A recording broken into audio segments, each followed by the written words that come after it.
Sheen Nazir obbo Baqqalee akka dirraan nu gayan taa'isin. Obbo Adam Kabiraa Jawaariin akka dirraan gayan taa'i. No, mee hamlee galatooma obbo Adamiif Sheen Nazir bakka nu deebi'a. Ulfinni isinirraatu uffisaa jaara. Nullee warra isin uffisu Rabbi nu haa godhu.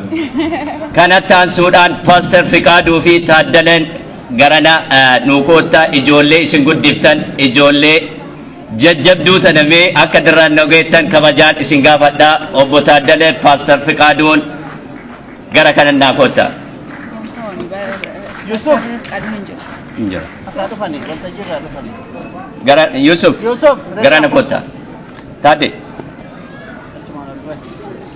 Red. Paaster Fiqaaduun injirani. Okay. Saggaay. Paaster Fiqaaduu okay. Ijoollee babbareedduu gootan asii isin guddiftan ulfinnaa fi kabajaa isaan nurraa qaban obbo Taaddaleen Yuusufiin Nuuffisaa Paaster Fiqaaduun Reedwaaniin adda hiikaati kabajaaf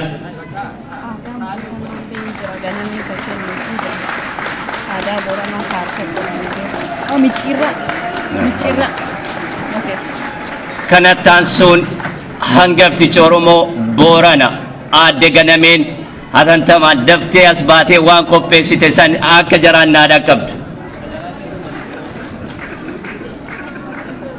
Booranni akkanaan hangafaa miti akkanaan hangafan jennu kanaaf mee hamleedhaan sabboo goonaa hamleedhaan.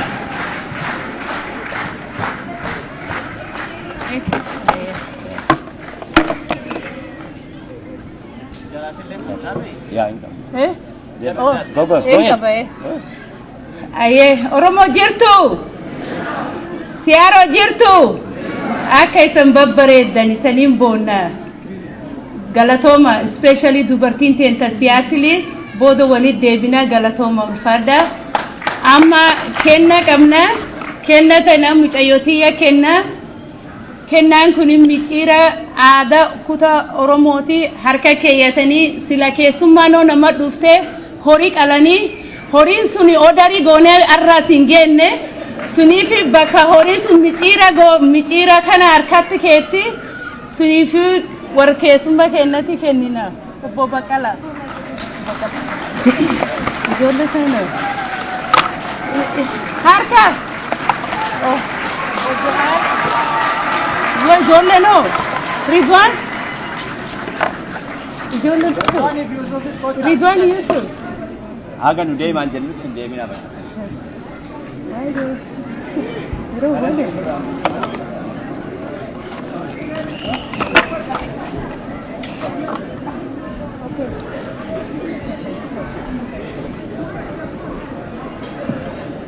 This for Yusuf. Aye, itu dubat ya sedana sedang. Sedana. Aye.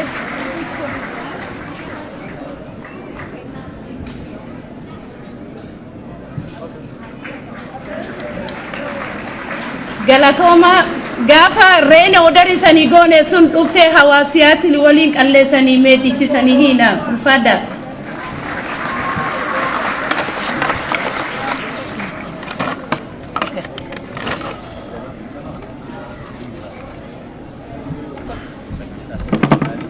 Galatooma kanattaan suudhaan Sierra Grade Company Boeing isaan irraa badhaasaa ajaa'ibaati kan nu dhufee jiru isaa obbo Abduun obbo Baqqalaa fi obbo Jawaarii kenna inni sun ammoo dhaamsa hedduu qaba isa san Abduun gabaabsite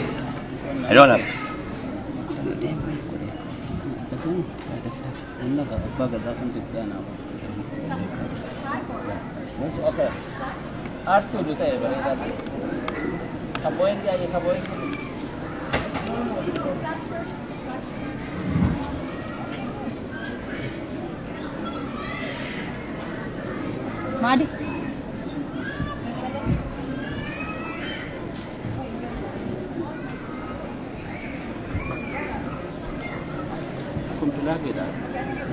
Lagi dah.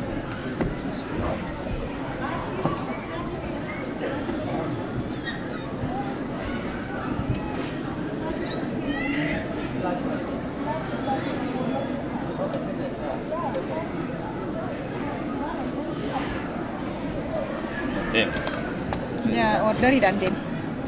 Aku masih lagi lagi. Yan, Abdu Deputy one hawas ni kopese tu dura ana jadi kanafi one hawas ni kopese san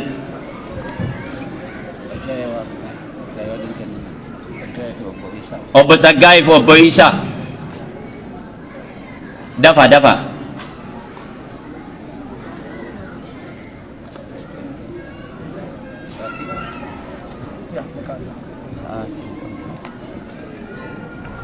Abdu, asma apa? Explain ni pada anak kata. Pilaki kana maka hawasa magala siyatilin qophaa'e ulfaadha galatoma rabbi sinaa kabaju pilaki isaan fakkaatu geeba jechuudha waan isaan fakkaatutu qophaa'ee fi appreciation jedha presented to Baqqala Garba for your sacrifice and unwavering commitment to the Oromo cause jedha presented by Oromo Community of Metropolitan Seattle, July 2022 jedha. Pilaki kana obbo Isatu obbo Baqqalatti naa kenna.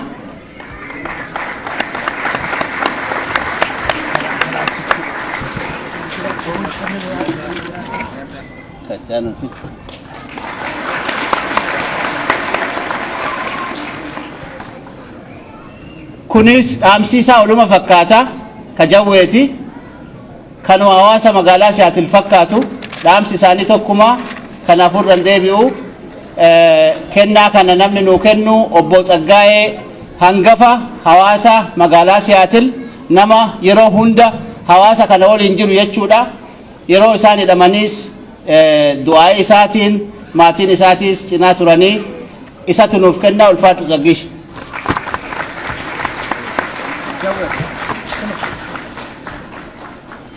Wanni asirra jiru piikcharii nama sadihi gaafa beela irra turanii du'a irraa hafantu achirra jira isas akkasitti akka nu hubatan dhaamsa guddaa qaba jechuudha. Dhiifama suuraa qaba isiniif suuraan fadhee. Hamleeka.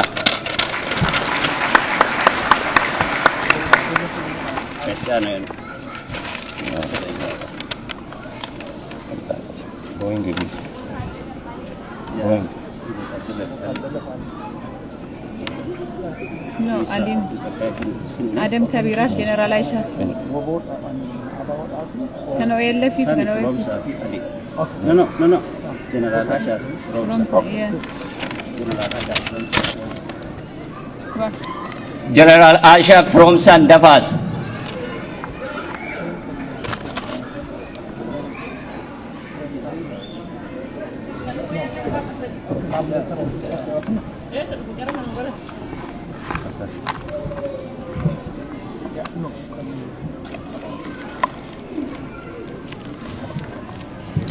Kennaan kun namoota asin jirree fi sertifikeetii cimaadha maqaa hawaasa magaalaa Seattlein kan qophaa'e certificate of appreciation jedha presented to Jaal Daawud Ibsaa, Abdii Raggaasa, Jaal Mikaa'el Booran, Jaal Kennesaa Ayyaanaa, Jaal Gaaddisaa Gabbisaa, Jaal Lammii Beenyaa, Dr. Gadaa Oljira, Jaal Daawit Abdata for your unshakable stand amid challenges and sacrifices for the Oromo cause presented by Oromo Community of Metropolitan Seattle jedha. Badhaasa kana General Ashaan obbo Baqqalatti nuu kennite obbo Baqqalaan amaanaa kana waajjira adda bilisummaa Oromoo Finfinneetti nuu kenna jechuudha. Harkadhaaf.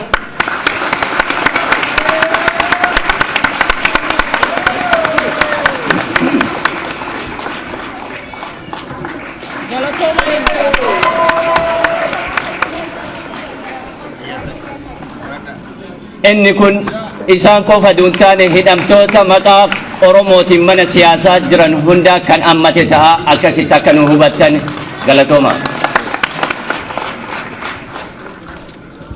Kunis waluma fakkaataa lachuu faajjii dhaaba isaanii qaba ka OFC jechuudha. Hawaasni magaalaa Siyaatil tokkummaa dhaabbilee Oromootiif halkanii fi guyyaa hojjetaa jira.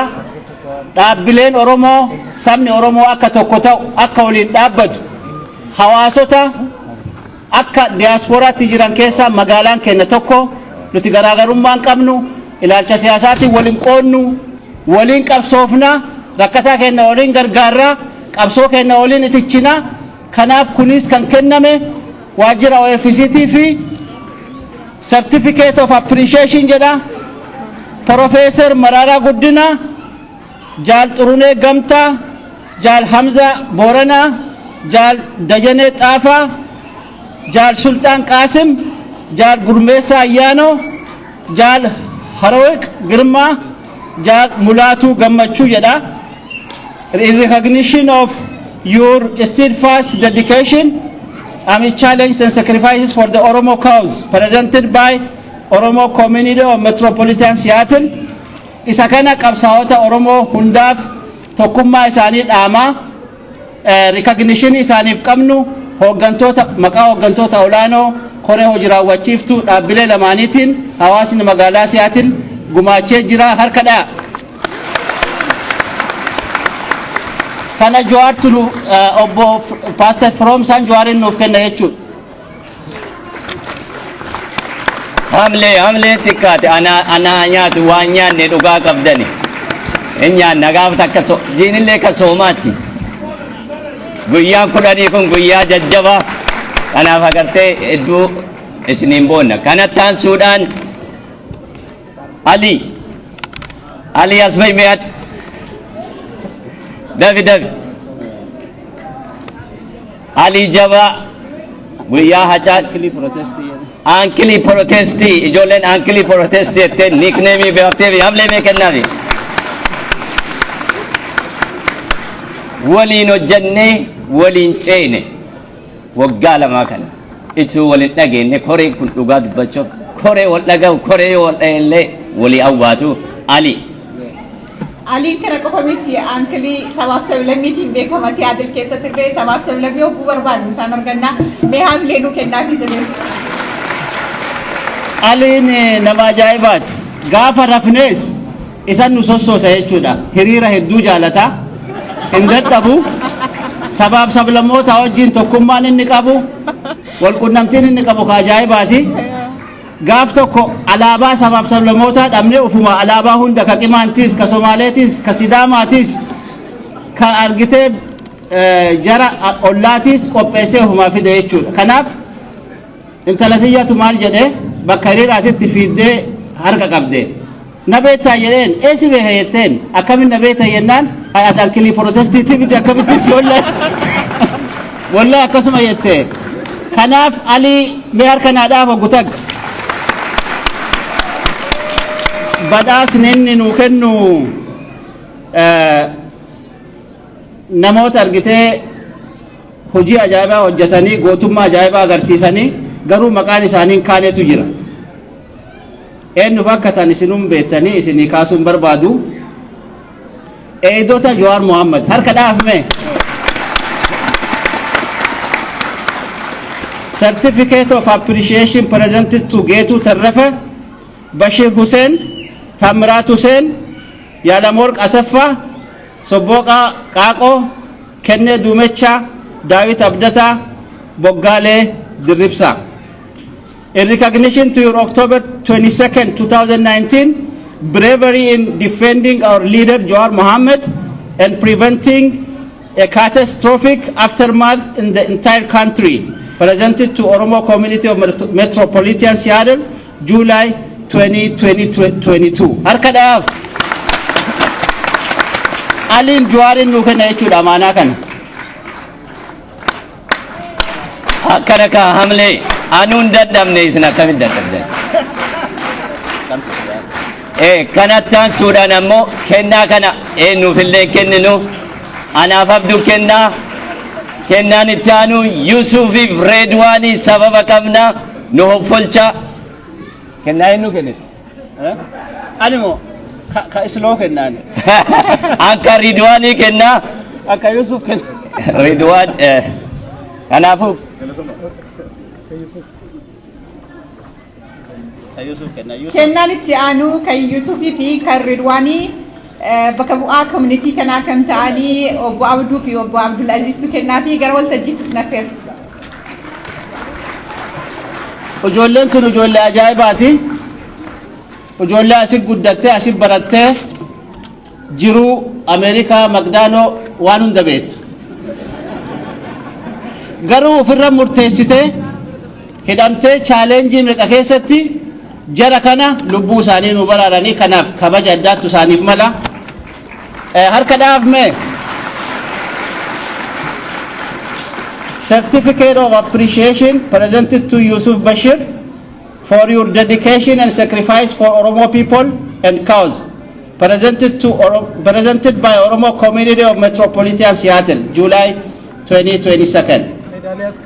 Medalias Kaba, certificates Kaba.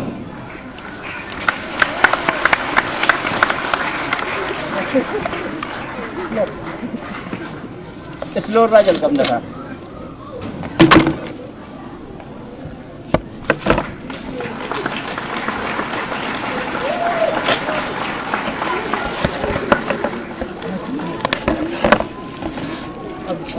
ajaa'ib ajaa'ib hamleen garuu xiqqoo hin xiqqaate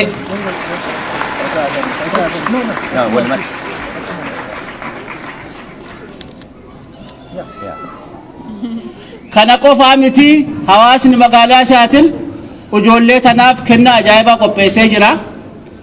Siyaatil waan isiin beekamtu keessaa maali? Starbucksiidha. Haga Ameerikaa keessa naannaan akka Siyaatil yaadataniif kaappii bunatti dhugan qopheessineefii jirra. San qofaa miti. Uummanni magaalaa Siyaatil lamaan isaaniitiifuu lamaaniifuu laaptaappii sadarkaa isaa eeggate laaptaappii appilii guddaa qopheesseefii jira. Harka dhaaf.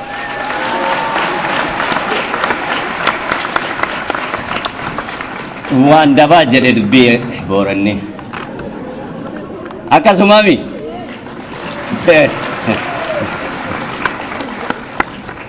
ajaa'iba garuu isin hanqata wamaa miti wanni kennan hanqinnan qabdu Ridwaan Amaan hedduu si jaalanna certificate of appreciation Ridwaan Amaan for your dedication and sacrifice for Oromo people and cause presented by Oromo Community of Metropolitan Seattle, July 2022.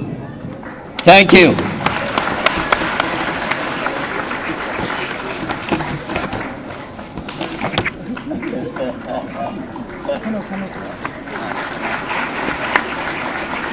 Kanas argitanimi. Kun ammoo abduun kan akka gaarii ibsee kun ammallee qabsoon Oromoo waan hin dhaabbanneef akkuma kalee Jawaar laaptaappii takkaan miila biyyasii ol garagalchee dhaabee wayyaanee buqqisee jedhe san isaanis qabsoo Oromoo akka laaptaappii kanaan Jawaar gargaaran amaanaa isaaniin jennee kanaaf qopheessinee galatooma jabaadhaatti fuufa.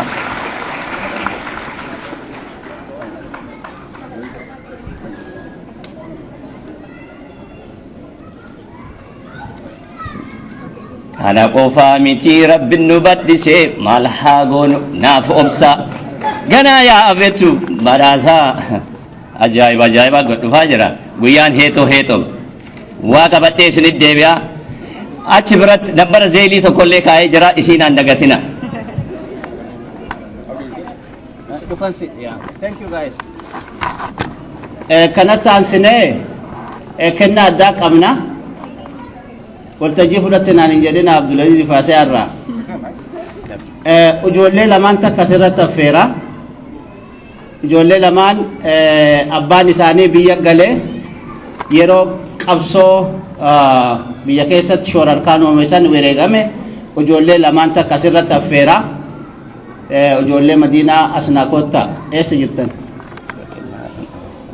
Kana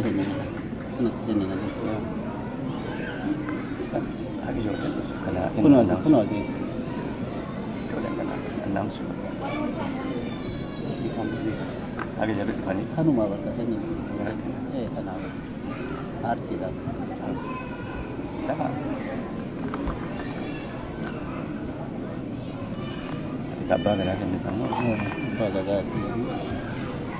Akkuma duratti haasawa kiyya keessa caqase waltajjiin kun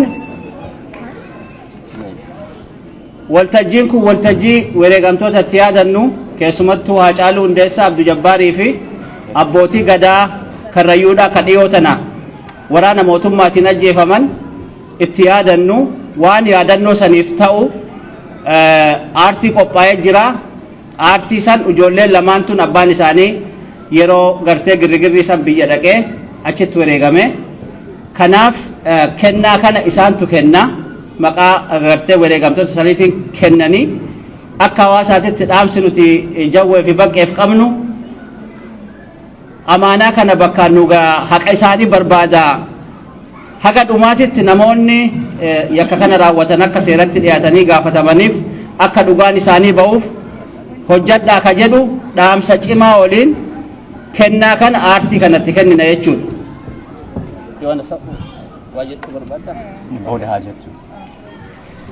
Kennaa nama kennitu kuni mucayyoon tun gaafni abbaa wareegame gaafa Hacaaluu wareegame jechuudha.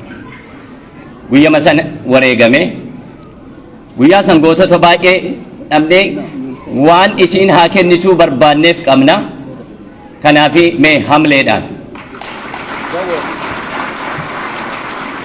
akkuma abduun jedhe dhiigni nama kennaa faca'ee akka hin banne dhiigni gootaa akka faca'ee hin banne amaanaa akka siyaatiliititti waan kana isaanitti daa'imti kutuun akka nuu kennitu kanaaf irraan dhiyaa wanti martuu dhaamsa qaba hamleedhaan mee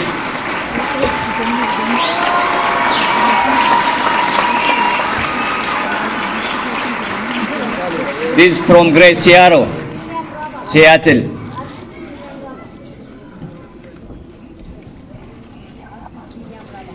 Namni waan kana qopheessee daa'ima kichuu kutan kana namni akka kafaltii tokko malee waan kana nuu qopheesse Biniyaam Badhaadhaa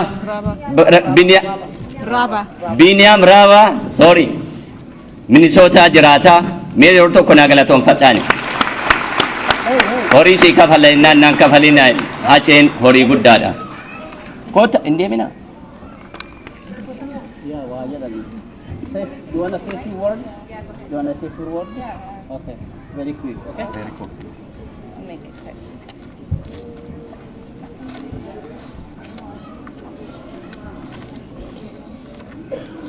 Very short. Okay. What will it take? Are the screams of our future not the proof of what is at stake? Help us, we're dying, we need change, keep trying. These are meaningless words that will never change. Every day we keep lying to ourselves, looking for a miracle outside of ourselves. First, we need to take responsibility. You need to look in your own heart and take accountability. The truth is hard to accept. The cycle will never stop if you're looking for revenge. Us versus them, there is no such thing. If Oromo is Tokuma, we must all share the blame. And that is the beginning of freedom, that is the beginning of change. Jawar, the power is in your hands, not because you are here to tell us what we want to hear or fill our minds with pretty lies and dry our tears, but because you know what we need. And that is how we will bring fear and the opposition to their knee. We must wake up. We must rise together. There is no power in the hands of the oppressor. We gave them the ability to manifest oppression. Correct me if I'm mistaken, but wasn't it us who gave the opposition our fate, believing in the illusion of a developmental state? The world can see through that lie. Freedom is democracy. Freedom is the key to daily life. Freedom is how we are in the situation in the first place. If you want to be free now, then you take back the power you threw away. We are too busy in America trying to live a great life, okay? But we need to stop lying to ourselves. There is no them killing us, it is us doing it to ourselves. Jawar, I respect you, and I have all my faith in you, but it is not Jawar that needs to change something. It is we the people who must change everything, because he is the reflection of we. He is the representation of our change and our legacy. And until we get it right and fight the true fight, how can we possibly shine our light? Oromia, the truth and peace of Ethiopia. Thank you. मैं हमले उल्का हमले के नावी होता dhugaa waan nama boochisaati daa'imman tana kichuu abbaa biraa kutanii yaa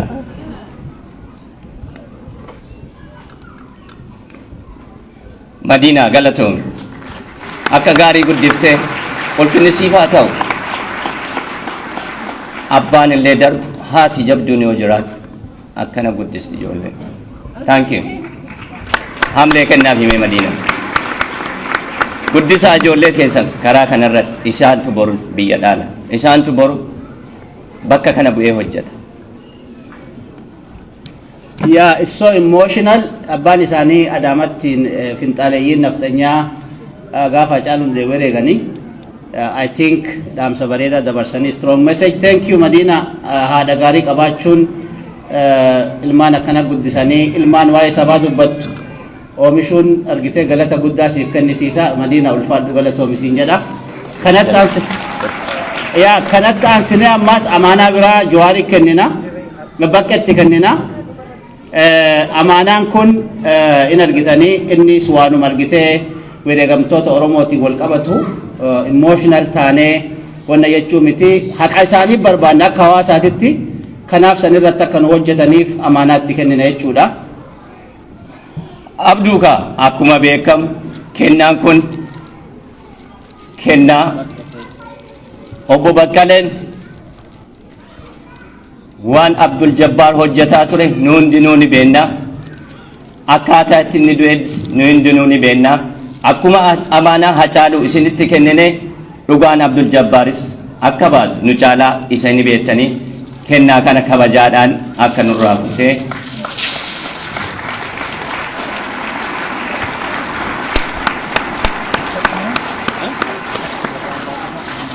yaa wanni goonu kun marti dhaamsa qaba. dhaamsa keessan isaaniin gahaa jirra jechuudha. Addubbataan qofa duun taane qabatamaan galatoomaan. Kanatti aansuudhaanis kennaa amaanaattu jira. Isa kana sabboonaa fi dammitutu nuuf kenna. Gomana kottaa. Kennoonni kun dhugaa dubbachuuf dhaamsa qabu. Kennaa kana kabajaadhaan namni nurraa fuudhu obbo Jawaar Muhammad akkuma amaanaa kaawwan kennine amaanaa kana ni kennina gaafa gadi kennaan hiikame suuraa ni argitanii kennaa kan namni nuu kennu sabboonaadhaaf dammituudha.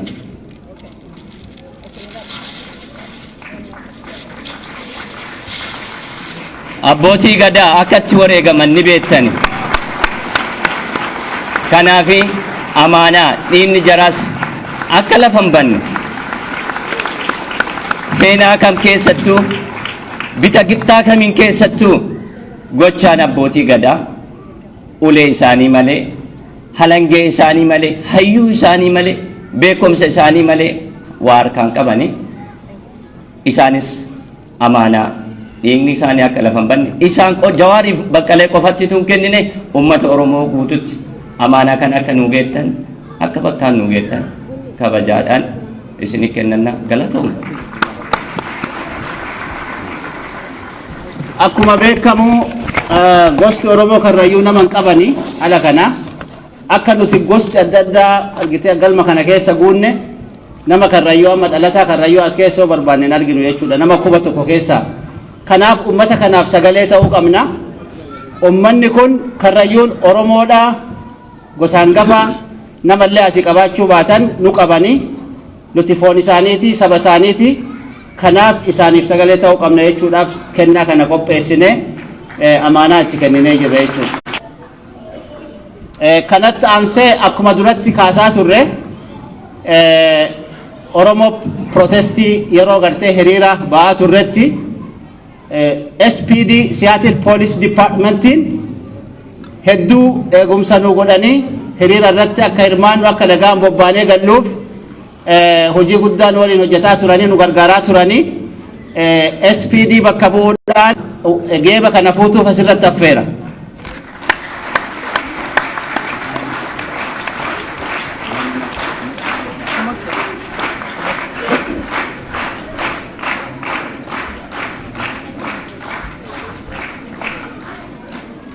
I just wanted to say thank you to the Seattle Police Department on behalf of the Oromo community for the past 2 years.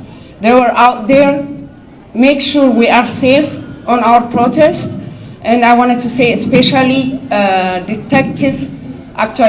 Lieutenant Damon, who couldn't be here today, and my colleague Sergeant Rees. I wanted to say thank you on behalf of the Oromo community. Thank you.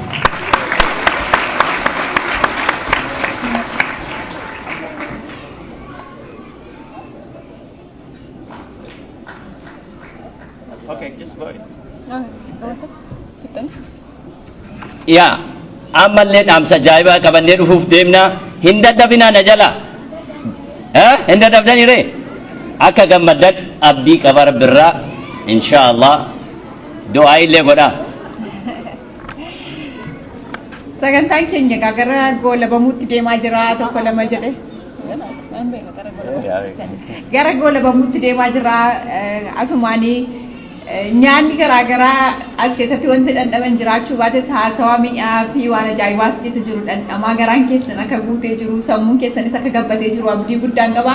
Sagantaan keenya ammas itti fufaa ammas hagadhuma sagantaa keenyaatti kan wajjiniin turtan isin affeerraa kabaja guddaatiin obbo Jawaaris obbo Baqqalaanis bakkuma kanatti haga dhumaatti nu wajjiniin turu carraa kanatti fayyadamnee guyyaa har'aa kana simannaa isaaniif goonee gammachuu keenya kan baranaa kan bara garee immoo bilisummaa keenyatti gonfannee dabeessinee isaanii wajjiniin walitti arginullee akka nu ta'u asumaan hawaa turtii keessan nu wajjiniin taasisaa jennaa. Sagantaan kennaa keenya ammayyuu dummeettuma fufa. Kun ka ajaa'ibaati. Duratti booyingii isiniin jedhee ture keenya dura aansina malee kanan akkamitti afoo aansitanaan jennaan booda deebee kennaa kana waan ajaa'ibaati. Booyingiin kan xayyaara irratti hin deemani kun bilbilli ka isaaniin hordofnu ka isaanis yoo nuti qalilsine nu jalaa kaasani. Kun ammoo Seattle Starbucksiin beekamti haga jiran adda guyyaa takkallee ta'u akka ittiin dhuganiif goone. Kanaaf kabajaadhaan waan kana an ammoo obbo Baqqalee kenna jedhee jira abduun bakkee koffiyyaatti kaa'e. Akkuma Abdulaziz jedhe Boeing aircraft Seattle Washington State wanti ittiin beekamnu Boeing, Microsoft, Starbucks, Amazon kanaan beekamna. Kanaaf aircraftiin kun aircraftii kana yeroo qopheessinu dhaamsisaa addunyaarra naanna'aa jiranii. Kanaaf ummata Oromootiif sagalee akka ta'anii fi bakka fedhan deemanii Afrikaa ta'uu danda'a, Europe, Australia, wherever. Kun ammoo telefoonni kuni amaanaa amma itti kennine kana eessaan gaanee katti gaafannu jechuudha. Amaanaa guddaa bira kenne amaanaa itti kennine kana eessaan gaanii jennee itti bilbilaa qiliutti goonaa nu jalaa kaasanii hopefully isa jechuudha. Jawwee tana kennaa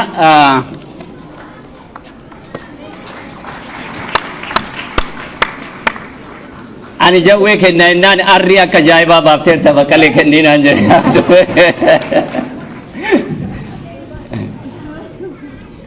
Kanatti aansee ammoo nu birallee jiraachuu baatu jabaa dhiira gaafa giitee kara jara wajjiin beela guyyaa 40 ture.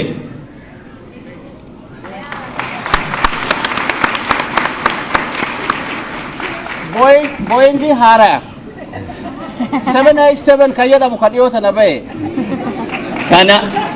Kanaafi kennaan kun akkuma isaan qunnamne isaan wajjin beeloftee dheebottee lubbuu kan kee uummata Oromootiif kennite Hamzaa Booranaatiin akka naageettan jedha. Hamzaa Booranaa ni beektaniimi? Mee hamlee isa kana bakkeen akka amaanaa kan nu geessu.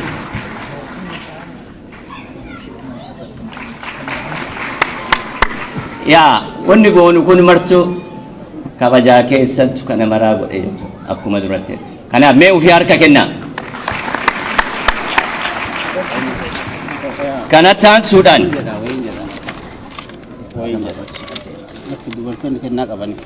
asirratti waan argitee order goone karaarra jirutu jira delivery nuun taane haqa isaan Ameerikaa keessaa biyya deebi'anitti dalivery warra abukaatota hidhamtoota siyaasaa Oromootiif qopheessine jira xiqqoo nurraa ture sababa gartee holiday weekendiitiin nurraa ture haqa isaan Ameerikaa keessaa deemaniif hin dhaqqabsiifna kennaa ajaa'ibaa qabnaa abukaatota hidhamtoota siyaasaa Oromoo political prisoners defense teamiif tokko kana lammaffaa haakimoota ogeessota yaalaa hidhamtoota siyaasaa Oromoo medical team isaaniifillee kennaa ajaa'ibaa qopheessinee jirra uduu isin asiin deemin nu dhaqqaba kanaafuu sunis karaarra jira kanaaf beektanii fi harka dhaafne ulfaadha galatooma.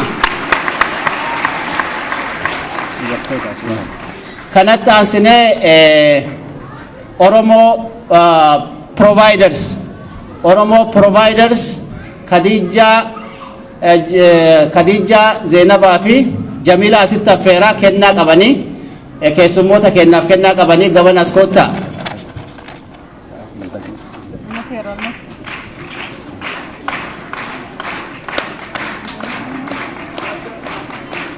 Oromo Providers Team warra child care qabu maqaa isaaniitu to akkasi Oromo Providers Team nun jedhi malee child care jedhin jedhani ijoollee gannuun deebisini gamana dhufaa jirani waan isaan fidan isaantu beeka.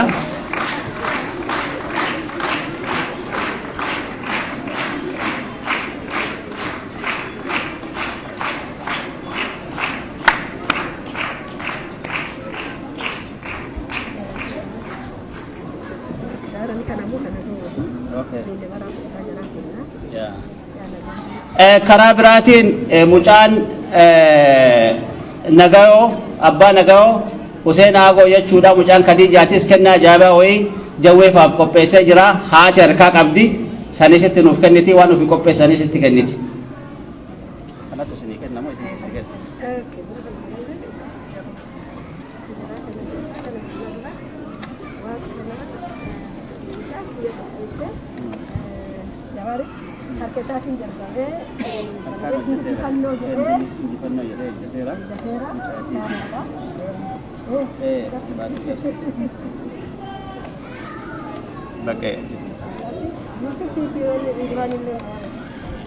Waan ajaa'ibaati injifannoo jedha harka isaatiin hojjetee jira jedhanii hedduu galatoomfadha.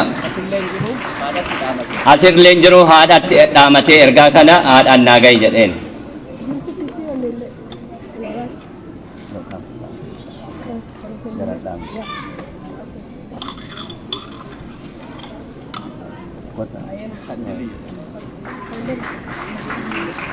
السلام عليكم. السلام عليكم. نجاكم. نولي نرجتي بلوان كنا كارجتي ركو سنكيسا هيدا سنكيسا رجتي ركنا سنكيسا باسي ربي سانفيدي مرانو غلطوما بغا ربي سنباسي جدا أمتا كنا كهيدا جروف بركو كيسا جرو مرا ربي نرجتي نوهيكي وان كيررت نوهاولت نفيدو يعني كنا بلوان كنا كننو قبنا يعني جوهاري في كمبيوتر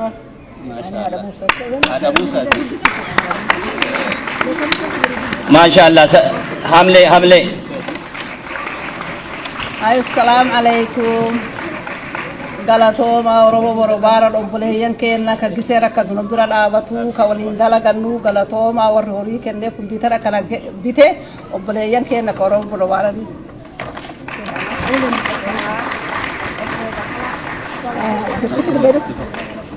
galatooma sabni keenya dhufti keessanii galatooma sabni keenya dhuftuu akkana babbareeddanii akka dhuftanii dubartiin siyaatilii fi obboleeyyan keenya cuftinuu keessatti provaadorni nu bira dhaabbattanii waan kana sappoorti nu gootanii isinillee baga nagaa nu baatanii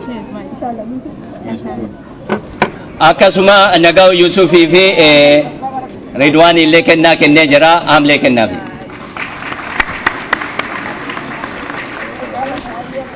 Amma kun ka xumuraati.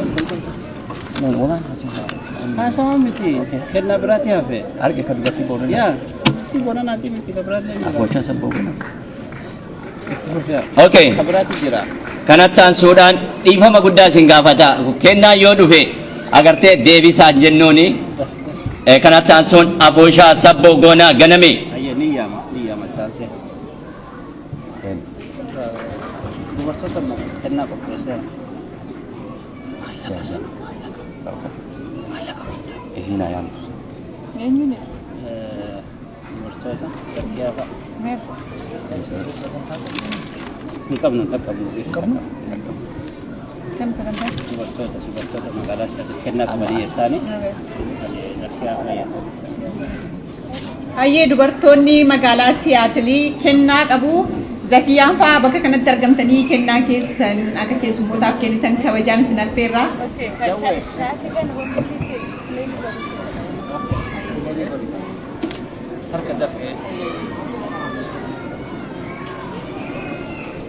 Oromoo jirtu baga nu jiraatan hedduu obbo Baqalaa obbo Joharii baga rabbi nagaan isan baasee asin nu argisiise kan qabaseera. Shaatii kana footoo nam sadii gubbaa jira, footoo jaatanii alii gubbaa jira, obbo Joharii gubbaa jira, obbo Baqalaa gubbaa jira. Jaatanii alii gartee namni cuftiin beektanii 1992 July 2nd kalee guyyaa isaatii kan inni Nairobi keessatti wareegame. So is Oromo fighter gartee Joharii fi inni hojja isanii legacy isaa laaltanii qabsoo wanni warri yaa'uuf tokko suniif guyyaa walii roolee akka kenna kana maqaa jaatanii aliitiin kennu kabajaan isan gaafadha.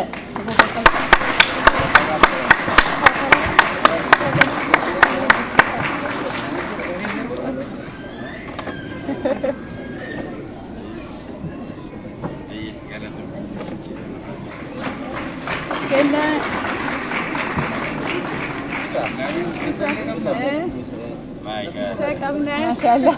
No, bereda. Masyaallah. Zakkiyaa fa'a memang. Hayyee dabareen kan Zakiyyaa faati. Zakiyyaan fa'aa bakka kanatti akka nu argamtan kabajaan isin affeerraa.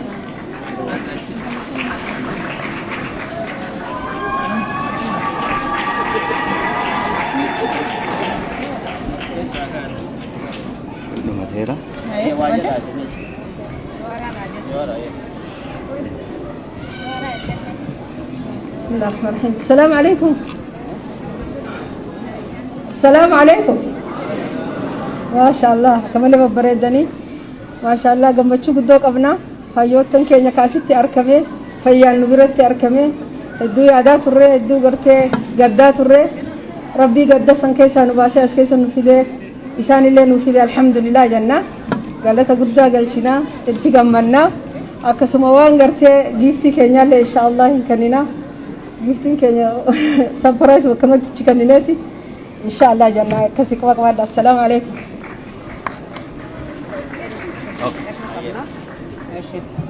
السلام عليكم السلام عليكم Ada Ridwani harkadaaf.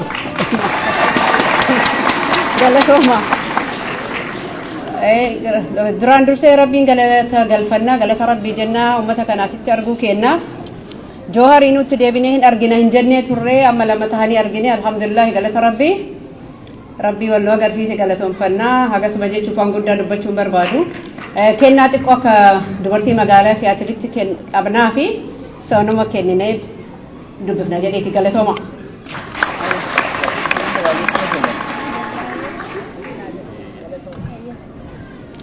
Assalamu alaikum. Baga dhuftanii Jawhariin illee baga gammaddee sinjaa baga gammanne ani haadha ijoollee reef dubbatteeti abbaan mana kiyyaa Adaamatti guyyaa Jawhariin marsan san narraa achitti wareegansanii alhamdulillah inni illee wareegu Jawhari illee duuba'e gumaan ummata kennaa hin baati abdii qabna inshaa Allah galatoomaa isiniin jedhaan.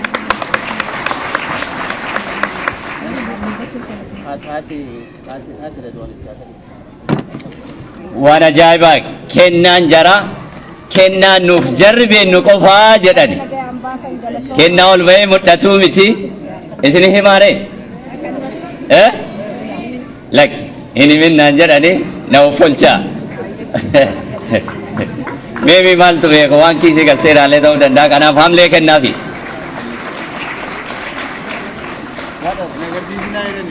laki waan mul'ataatiin waan kiisa seenaa hedduu galatoomaa dubartoonni teenya ulfaadha abboo maal jennare rabbi sinaa duroomsu addaa duniyaa boroo akiraa rabbi gaafa akiraa illee wallaahi fuula rabbiitii warra salphatu rabbi sin taasisin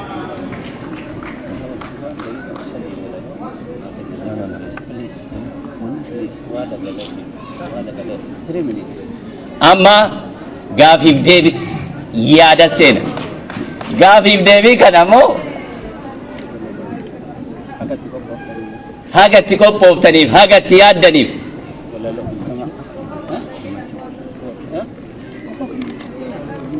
kanaafi Great Oromia Community of Siaro dorgoggootaan ka dhaabbate daqiiqa 3 qofsii kenna gammachuu naaf heera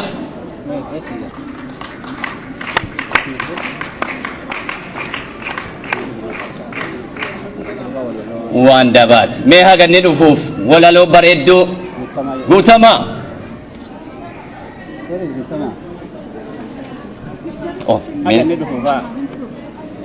acha godhe bilbilli kun keetii naa banamuu didee beektu eessa jira okay guutamaan illee hin jiru daf please nama haati manatti dhukkubsattee jira konkolaataa BOE 7521 Volkswagen namni karaa cuftanii jirtan namatti cuftanii jirtanii jalaa kaasaanii isiidha dafa daf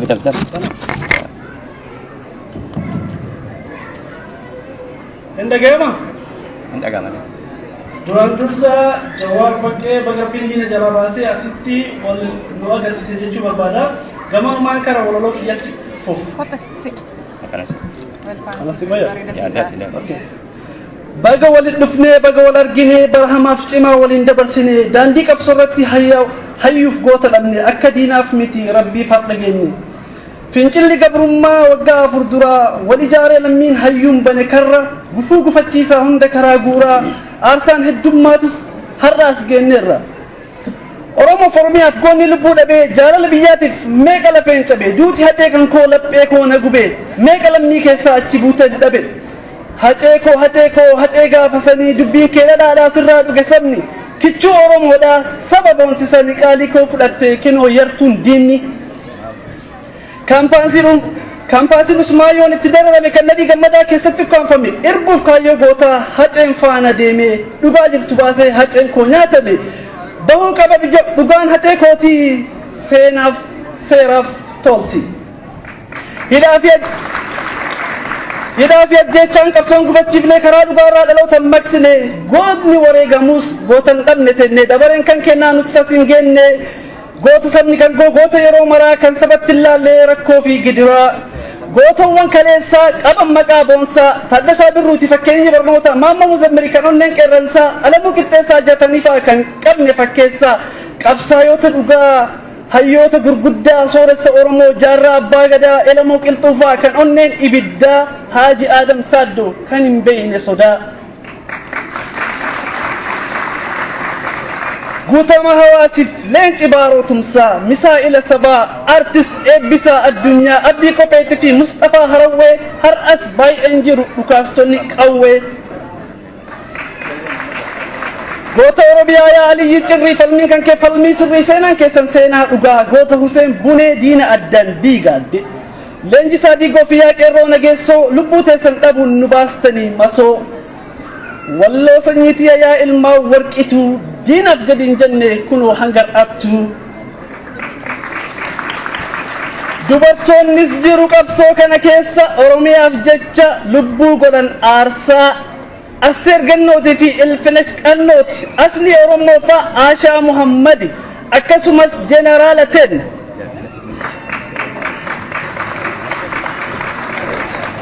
akkasumas Jeneraala Ten Aashaa Gobanaa faan hidhattoota zinnaaraa boonsituu sabaati numa keessatti argamti isin goota namaati hedduu Oromoo bara Oromiyaadhaaf kan lubbuu kennanii jannata haa ta'u bariqoonni isaanii waa malee hin kaafne seenaa warra duraa har'a ammoo goototatu numa keessa jira kan dhugaa dubbatu kan haqaaf falmatu kan quuqamni lammii irbaas isaan nyaatu kan seenaa hojjechuuf dabarsee of laatu baga dhuftan nutti hambaa waaqoo guutuu gooticha Oromoo kan keessi isaa adii Jawaarin simadha hamileen simadha Jawaar Muhammadi gooticha Oromoo kan keessi isaa adii hamileen simadha baqqee sanyii mootii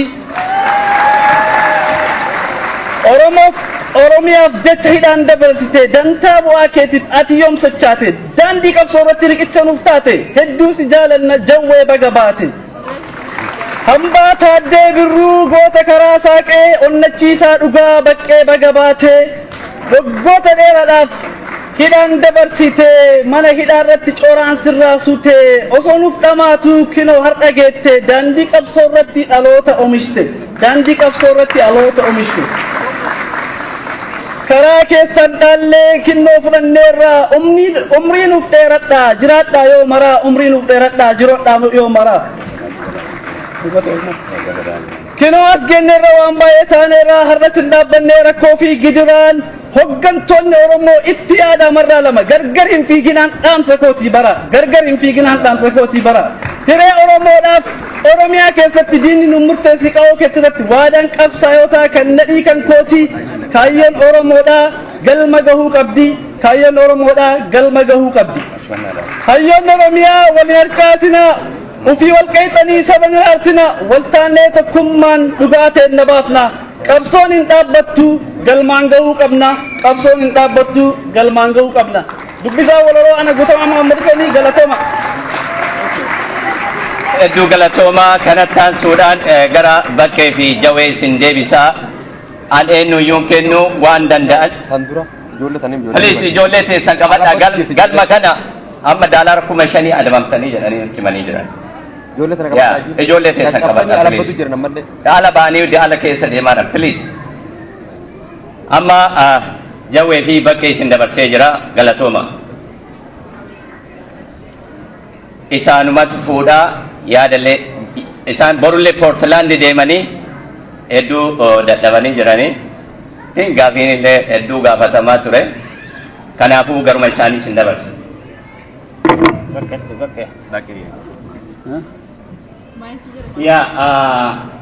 wanni baay'een amma sa'aatiin galmaatii sa'a 8 fuulakkatti bahuu qabna yoo extra kafalle malee almost sa'aatii 8 walakkaa ta'eera keessummoonni kennaas hedduu dadhabanii jiranii.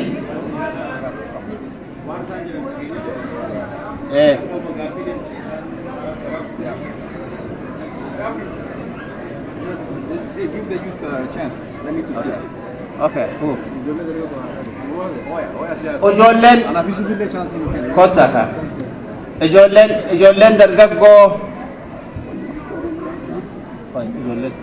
ijoolleen dargaggoo Yusufii fi Ooyaa Yusufii fi Ridwaa waliin as kottaa gaman kottaa gaman dhiifama nu godhaa sagantaa tun xumuramini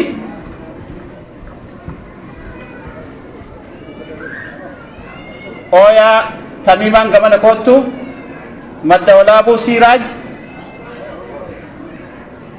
Little League Emerald Team Oromiyaa Siyaatil موسى في أنوار قمنا كوتا والتجير كوتا يوسف في رضوان وليد.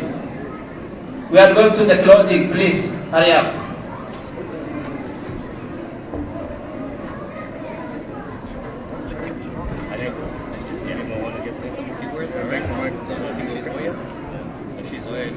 Okay, kami magayan ka ba? Say very few words.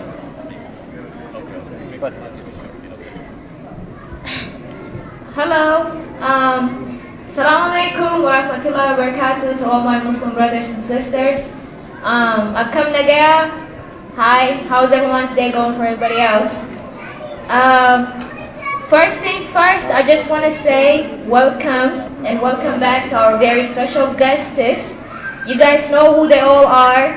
Our own very own, obviously Magic or Ridwan and Yusuf Bashir. You guys know what we've been going through for the past 2-3 years. The moment is here, they're finally here, so I want you guys to be proud of yourselves, please. I don't know, give you guys just like a round of applause or something. Thank you guys, I appreciate you guys. They're here, Galatoma, Galatahudak Abdani, and for Jawar and Bakala Garba, it's a great honor for all of us, for the fact that they are here sitting among us today. So that's one of the greatest blessings that this year has brought for our Oromo community so far. So Alhamdulillah, thank you to you guys, thank you to Allah, thank you to everyone that has been there and been very supportive. Appreciate you guys. On behalf of Oya Seattle, those are all the words we have. Thank you guys. Galatoma, Bagano Ruftani, welcome back. That's all I gotta say.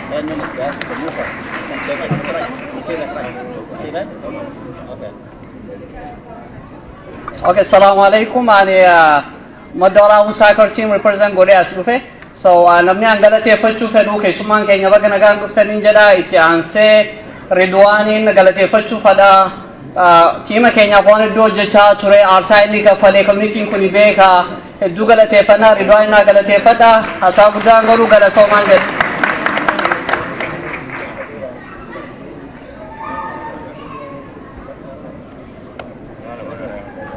Assalamu alaikum everyone. My name is Imran.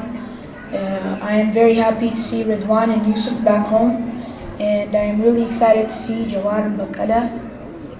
And I was a part of Ridwan's little league soccer team, and we missed him so much these past 2 years. And today's a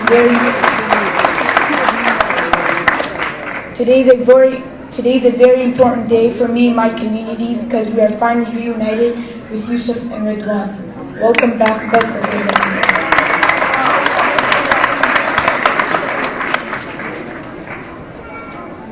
Galatoma, nalagesu. Galatoma, Abu Abdulaziz. Arda sila akan ukopenet wan hedu yad hedu badasan kenna chu barbanne ammo yaron wan tipatahe finga babsina. Hundi kesan kasete argamtan Galatoma ulfada kasuftan.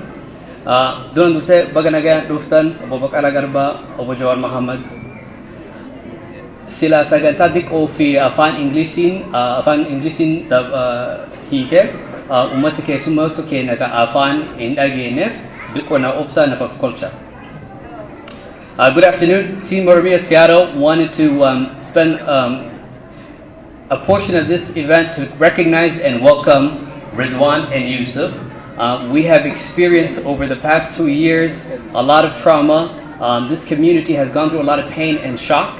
And so I don't want to go into the details of it, as a lot of the leaders have already mentioned. But I think what I want to recognize is all the people that had received the call of Team Oromia Seattle and worked and partnered with us to advocate for the release of Ridwan and Yusuf. And some of those national, international organizations I want to highlight real quickly are the Oromo Political Prisoners Defense Lawyers, Oromo Soccer Federation of North America, Oromo Legacy Leadership and Advocacy, International Oromo Lawyers Association, Oromo Youth Associations across the globe that spoke on behalf of Ridwan and Yusuf, the Oromo Protest Advocacy Team, and Oromo Media Network. But I would be remiss if I didn't recognize some of our local organizations as well. To highlight a few of them, our local and city and state representatives that we saw today in the video, the Seattle local media, especially Como 4 News, for picking up our voice and amplifying it. The Seattle University students that helped host a healing circle. The Oromo Community Center in Washington, Dr. Shepard from Evergreen College, Horn of Africa Services, Madolabu Sports Club, Sikomundo Relief Association, Seattle Oromo Youth, and last but not least, the Seattle Oromo Youth Association for their tireless efforts and exceptional leadership in advocating for Ridwan and Yusuf for the past 2 years. Lastly, we thank Ridwan for trusting TOS to help advocate for, advocate for securing their release and for their freedom. And one of the things I wanted to point out was it took a lot of community effort. A lot of those efforts was you protesting, you volunteered, you donated, you tweeted, you called, you wrote letters, you marched to the Capitol, you marched to the Federal Building, and if it wasn't for you, Ridwan and Yusuf, it would have been a lot harder for them to be here today on the stage with us. So thank you, Seattle, for all that you've done and for welcoming Ridwan and Yusuf. To kind of end it, we have a small gift that we want to provide to Ridwan and Yusuf on behalf of TOS members. Before I forget and I remiss, I want to recognize some of the members that are not on stage here with us that are part of TOS. Nabila Ali, that lives in New York City. Yusuf Hamid, who is out of town at the moment. And then you'll recognize a few members around here. Elama Musa, Anwar Aman, George Arba, Musa Uke, and Muhammad Ali. Thank you guys all for all your efforts. Thank you. If for 1 second, if I can have all of you guys stand up in welcoming and recognizing Ridwan and Yusuf for coming back, I'd really appreciate that.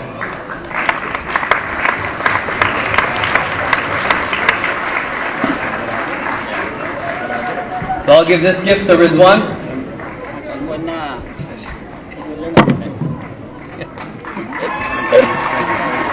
And I'll give this to Yusuf.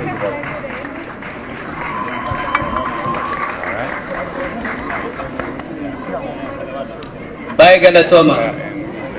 Oh. Okay.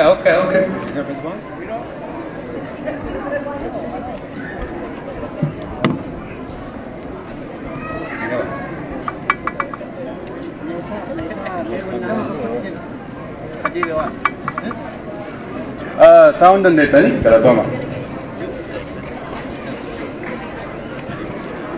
Yusuf, take off on English in one jalabate, I'll speak in English. And then Yusuf, one or what you do better. One is a chore one, eh? Well,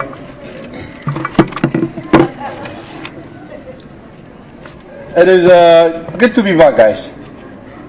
I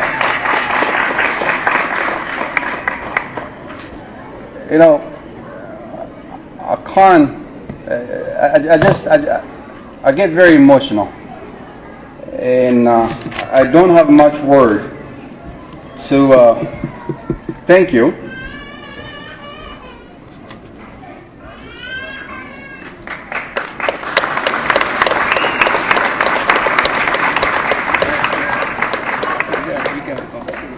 I want to thank Oya Seattle, Team Oromia Seattle, Osfana, Madolabu, African Sport Federation, Somalia Community,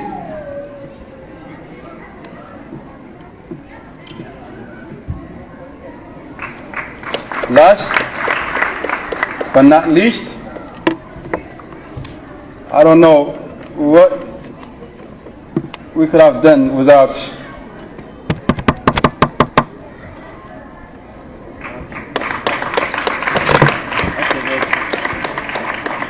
Damitu Argo.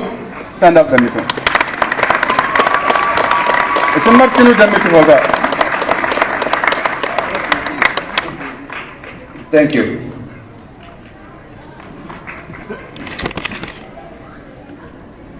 Galatoma, ana ngilfa na lati ko wale jira bi wonka fure chiture.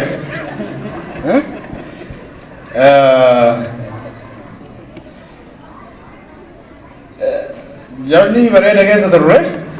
No complaint. Experience bare darganne. Namni gudda ani galatin faccio fedi ka Ridwan jede nalatti. Ujolle tiya fi jabti tiya. Nagalatin fatati. fi maatii akka jiruun horii na bira dhaabatee na jajjabeessee fi maatii Reedwaan haadha Reedwaan fa'a galatooma tuntunu kabii immoo namni akka gaarii galateeffachuu fedhu jara tanaan lamaan malee Reedwaan akka gaarii naa galateeffadha Reedwaan anaa fi obboleessa nama osoo nama lamaan achi jiraachuu baannee xixiqqoo nutti ulfaata guyya guyyaan kiniinii walii ta'aatiin achi jirre siyaatiin nu warra sodaataatii miti koromiin keessanillee isin galchuu dhiginu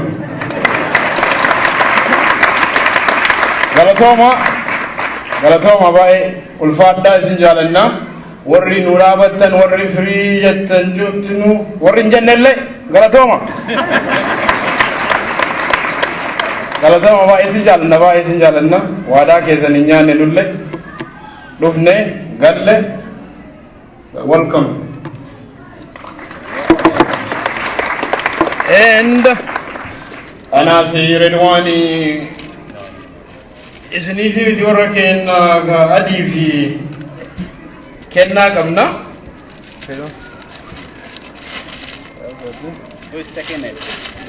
ammallee dammitu akka gaarii na galateeffadha dammichuun sagandii takkallee nurraa dambaane daqiiqaan haadhallee obboleettillee hiriyyaallee nu taate isinillee bakka buute nu dhaabatte galatoomaan nu jajjabeessiteerta akka gaarii ulfaatu dammitu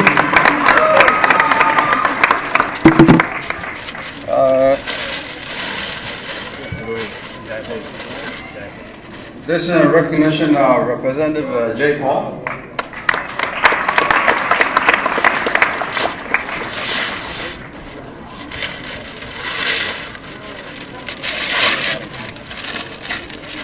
Representative Congressman Adam Smith. Thank you. Do you want to say something? Yes. Jara tanni lamaan bakkeen akka baadiyyaatti jawaaranaa fi hiriyyallee obboleessa guddallee baay'ee naa galateeffadha mee kaati naa galateeffadha yeroo takkatti isinillee kaa siyaatiin jaraaf mana this is home siyaatiin jarillee akka gaarii siyaatiin hin jaalatti siyaatiin akka gaarii hin jaalatti galatooma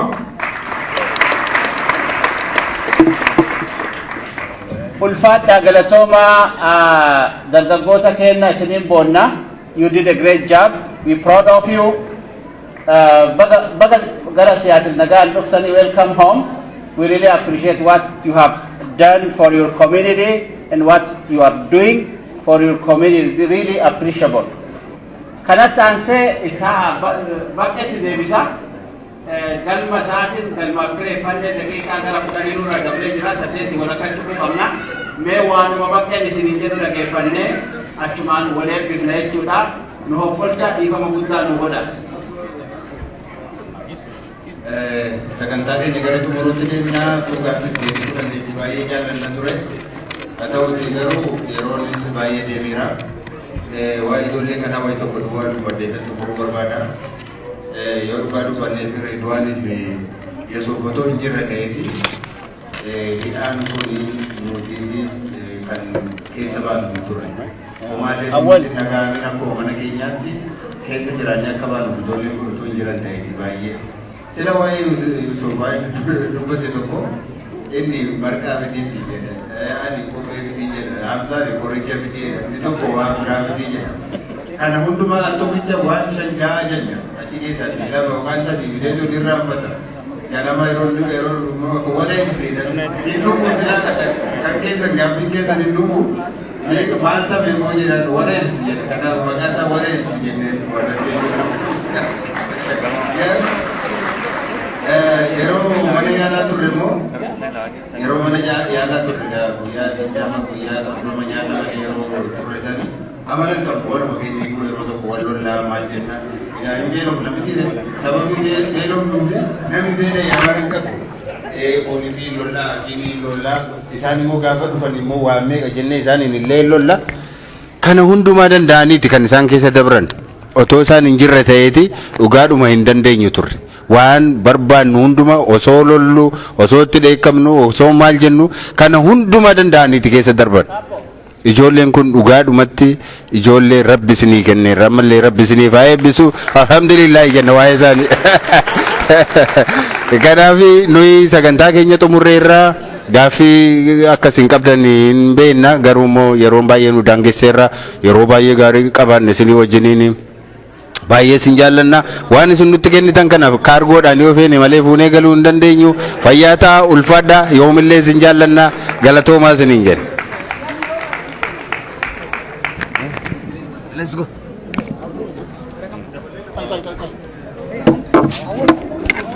Aga keessummoonni baaniif bakkuma teettan nuu tura please.